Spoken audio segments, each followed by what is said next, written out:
الحمد للہ رب العالمین والصلاة والسلام علی رسولہ الامین وعلی آلہ وصحبہ اجمعین۔ محترم بزرگوں، عزیز ساتھیوں، پیارے بچوں، السلام علیکم ورحمۃ اللہ۔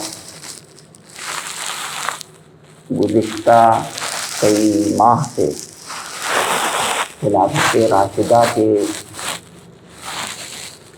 وہ 4 رکن رکین کے بارے میں عرضداشت پیش کی جانے کی کوشش کی جا رہی ہے۔ پہلے خلیفہ حضرت ابوبکر صدیق رضی اللہ تعالیٰ عنہ اور پھر اس کے بعد حضرت عمر بن خطاب رضی اللہ تعالیٰ عنہ کی حکومت کی خلافت کی حکومت نہیں کہنا چاہیے اس کو، خلافت کی جھلکیاں پیش کی جا رہی تھیں۔ یہ سلسلہ دراز ہے اور طویل ہے۔ حضرت عمر رضی اللہ تعالیٰ عنہ جو خلیفہ ثانی ہیں، انہوں نے جو ریفارمز کیے، جو ڈیولپمنٹ کیے، ایسی مثالی حکومت دنیا نے اپنی تاریخ میں کبھی رقم نہیں کی ہے۔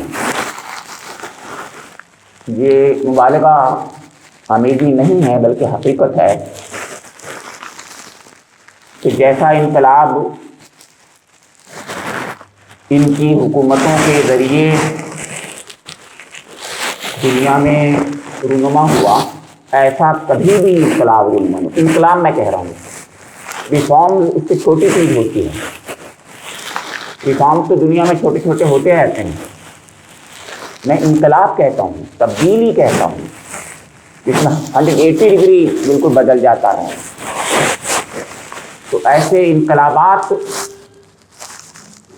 جو آج بالکل لوگ کہتے ہیں کہ یہ تو ایک کامن بات ہے، یہ تو ایسا ہونا ہی چاہیے، ایسا ہوتا ہی ہے، لیکن جب پہلی بار کوئی بات شروع کی جاتی ہے تب اس کو سوچیے کہ اس آئیڈیا کو سوچیے کہ وہ آئیڈیا کیسے، اس نے کیا کس طریقے سے مقام یہاں پر حاصل کیا ہوگا، اور کیسے اس کو دنیا میں جو ہے اس کا چلن ہوا ہوگا۔ تو اس سے پہلے کس کے ذہن میں بات آئی ہوگی، ان کی بات میں کر رہا تھا۔ تو ریفارم تو بہت لوگ کرتے ہیں، لیکن گنتی کے ریفارم ہوتے ہیں پوری حکومتوں میں لوگوں کے ہاتھوں سے، گنتی کے جو بہت بڑے حکمراں ہوتے ہیں وہ گنتی کے ریفارم کرتے ہیں۔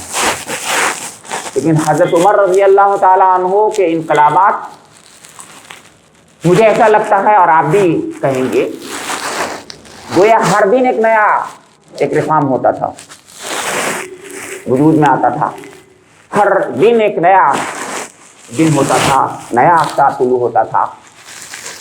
تو اس میں بہت سی باتیں تھیں، میں نے کچھ باتیں کہیں کہ کس طریقے سے نظام کو انہوں نے ایک بنایا تھا، ساتھ اس کے بڑے جو ان کی پوزیشن تھی، پوسٹ تھی، اس کا ذکر کیا تھا گزشتہ دنوں کو۔ گزشتہ کے مطلب یہ ہے جو اس سے پہلے میں نے بات آپ کے سامنے رکھی تھی، 2 ہفتے قبل، 3 ہفتے قبل گیا۔ تو اس میں نے بتایا تھا کہ کس طرح سے ان کے والی تھا اور کاتب تھا اور فلاں تھا اور ٹریجرر تھا اور اکاؤنٹنٹ تھا، یہ باتیں سامنے آئی تھی۔ صرف 2 چیزوں کی طرف آج توجہ دلانا چاہوں گا۔ 2 چیزیں ہیں، 2 ڈیولپمنٹ کی چیزیں، میونسپل ڈیولپمنٹ کی چیزیں ہوں گی۔ ویسے تو میں نے بتایا کہ اگر آپ کو ان کو ریفارم کو دیکھنا ہے تو آپ علامہ شبلی کے الفاروق پڑھیے، اور اس کے علاوہ بہت سی خلفائے راشدین پر بہت سی کتابیں ہیں، جو پڑھنا چاہے اس کو دیکھے تو پتہ چلے گا اس کو۔ لیکن میں عرض کر رہا ہوں کہ صرف 2 باتوں کی طرف آج اشارہ کرنا چاہ رہا ہوں۔ ایک تو یہ کہ پانی کا نظام، تو پانی 2 قسم سے پانی کو جو ہے سپلائی کرنے کا نظام اس کو ڈیولپ کیا ہے حضرت عمر رضی اللہ تعالیٰ عنہ نے۔ ایک drinking water supply, municipal water supply کی بات جیسے آپ آج بہت کامن بات ہو گئی، میں نے بتائی آپ کو، لیکن عرب میں اور سلطنت عمر بن خطاب میں، جہاں بہت دور تک جزیرۃ العرب کا پورا اور اس کے آگے بڑھ کر مصر اور شام اور عراق اور کہاں تک ایران، سبھی کچھ تھا ان کی زیر حکومت۔ اور اس میں سب سے زیادہ علاقہ صحرا والا تھا. آپ سوچیں وہاں پانی کا انتظام کرنا. تو ایک دو قسم کے پانی کی بات کر رہا ہوں, ایک اریگیشن واٹر, ایک میونسپل واٹر. ایک پانی وہ جو گھروں میں پہنچایا جائے, ایک وہ پانی جو کہ کھیتوں میں پہنچایا جائے. یہ دونوں انتظام ایسے کیے انہوں نے کہ یہ پہلی بار وہاں پر انتظام ہوا. صحیح بات میں غلط نہیں کہہ رہا ہوں. جزیرۃ العرب میں پہلی بار کوئی بھی کسی بھی حکومت نے, کسی بھی شخص نے جو انتظام پانی کا کیا ہے گھر گھر پہنچانے کا, وہ پہلے حضرت عمر رضی اللہ تعالیٰ عنہ. سوچ بھی نہیں سکتا تھا کوئی. اللہ رب کریم نے اپنے کرم و احسان سے زمزم کے ذریعے سے پانی کا انتظام کرایا تھا. آپ کو پتا ہے وہ کہاں جتنا بھی آپ پہنچا لو, آج بھی پہنچایا جاتا ہے, ایسی بات نہیں ہے. وہاں پر حضرت عمر رضی اللہ تعالیٰ, ایک دو باتیں کہوں گا. ایک تو پہلے بتاؤں گا وہ نظام کہ پانی کا نظام تھا, ڈرنکنگ واٹر کا. وہ کس طریقے سے انہوں نے 4 قسم کی وہ نہریں بنوائیں. نہر ابو موسیٰ, نہر سعد, نہر معقل اور نہر عمر. یہ 4 بڑی بڑی نہریں ہیں, وہ صرف میونسپل واٹر کے لیے بنائی گئی ہیں. کیونکہ یہ واٹر سپلائی کا یہ نظام جیسے یہاں ہوتا ہے وہ تو ہو نہیں سکتا تھا وہاں پر اس زمانے کا. پائپ والا سسٹم جو ہوتا ہے وہ اب ٹھیک ہے, وہ بھی بعد میں ڈیولپ ہوا, لیکن وہ اس زمانے میں وہ نہروں کے ذریعے سے, اور نہروں کے بعد چھوٹی چھوٹی چھوٹی بنا کر کے اس کو انتظام کیا تھا. آپ سوچئے بڑے بڑے شہروں کے ہر گھر میں پانی پہنچا دینا, یہ ہے عمر کا کام.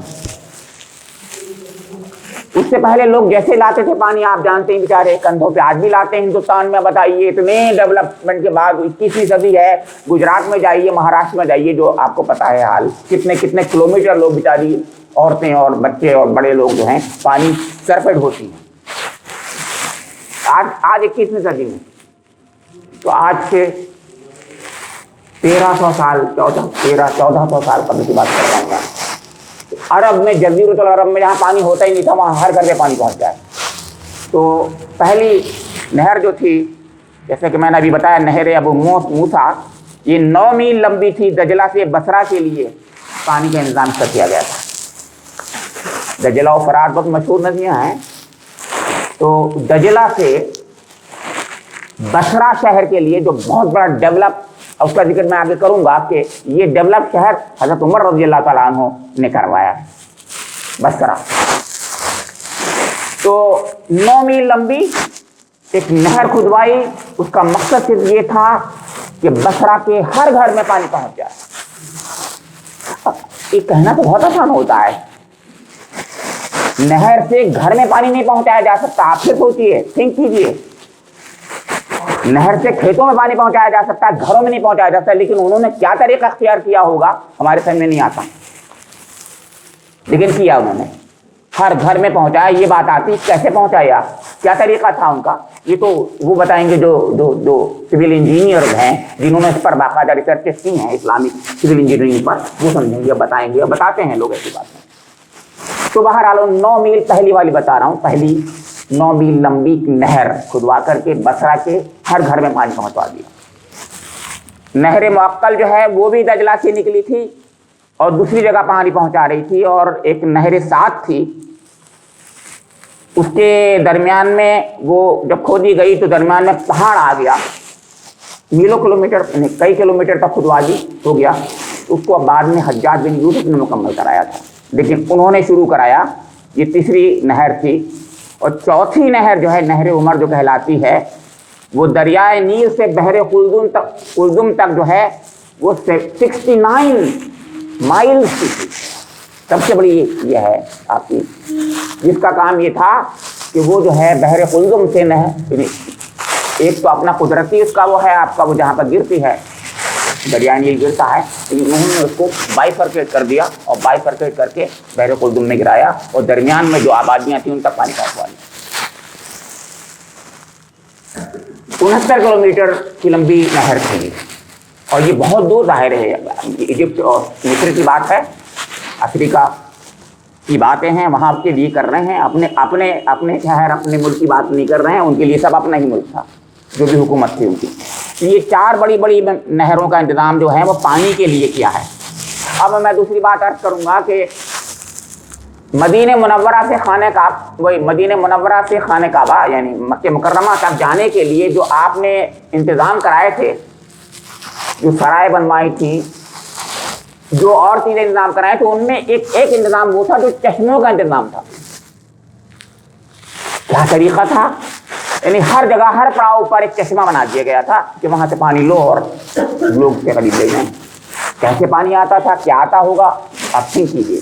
میں تو پڑھ کر بتا رہا ہوں آپ کو کہ یہ انہوں نے کیا تھا کہ مدینہ منورہ سے مکہ مکرمہ تک بالکل ہر جگہ ہر پڑاؤ پر پانی کا انتظام چشموں کے ذریعے کیا گیا تھا، چشمے بنا دیے تھے۔ تو پانی کے انتظام کا یہ تو ہوا ایک نظام، وہ جو میونسپل واٹر ہے، پانی کا ایک نظام جو اریگیشن واٹر کے لیے، اریگیشن کے لیے کیا جاتا ہے۔ پورے کے پوری حکومت میں انہوں نے نہروں کا جال بچھوا دیا اور کسی کاشتکار کو کوئی اتنی بھی ذرا سی ذرہ برابر پریشانی نہیں تھی۔ ہر جگہ پانی جو ہے حکومت کا پانی نہروں سے ان کو مل رہا تھا۔ ہاں، آج آپ سوچیں، کبھی تھنک کریں کہ ایک نہر کو بنوانے میں حکومت ایک پورا پلاننگ کرتی ہے اور پورا پلاننگ نہیں ہو پاتا۔ آپ کی 10 سال 6 مہینے اور 4 دن کی حکومت ہے صرف، انہوں نے کیا کیا کچھ کیا ہے وہ تو میں جھلکیوں میں بتا رہا ہوں کہ یہ تو یہاں پر نہروں کا جال بچھا دیا، صرف پانی کی بات کر رہا تھا۔ تو پانی کی بات یہاں ہوئی۔ اب میں عرض کروں گا کہ انہوں نے کیا کس طریقے سے جو آپ کی تعمیرات کا کام کیا ہے وہ سنیے۔ تعمیرات 2 قسم کی ہوتی ہیں۔ ایک تو تعمیرات وہ ہوتی ہیں جو ضرورت کے تحت حکومت کی جو ہے بلڈنگز بنائی جاتی ہیں، جیسے گورنر ہاؤس ہوتا ہے، یہ بھی تعمیر ہے۔ جیسے جیل ہوتی ہے، ایک تعمیر ہے۔ جیسے کہ آپ کے چھاونی ہوتی ہے، کینٹ ہوتا ہے، بیرک ہوتی ہے، جیسے مسجد ہوتی ہے، یہ تمام چیزیں بلڈنگز ہیں۔ سڑکیں ہوتی ہیں، یہ بھی میں یہ سڑکیں بنوائیں، بلڈنگ آپ کی جو ہے بیرکیں بنوائیں، چھاونی بنوائی، آپ نے جیل خانے بنوائے، آپ نے بیت المال بنوایا، آپ نے یہ سب بلڈنگز ہیں۔ اور 4000 مسجدیں بنوا دی، 4000 مسجدیں حضرت عمر رضی اللہ تعالیٰ عنہ کے زمانے میں۔ غور سے کیا تو یہ وہ بلڈنگز ہیں جن کا ذکر باقاعدہ تاریخ میں کیا گیا ہے۔ اور یہ صرف ان عمارتوں کی بات کر رہا ہوں جو کہ ضرورت کے تحت انہوں نے بنوائی ہیں۔ اور اب میں بتاتا ہوں آپ کو، انہوں نے 5 بڑے بڑے شہر آباد کروائے، بسائے، 4 بڑے شہر جو آج بھی جن کا نام ہے دنیا میں۔ پہلا شہر بصرہ، یہ بصرہ شہر جو ہے آپ کا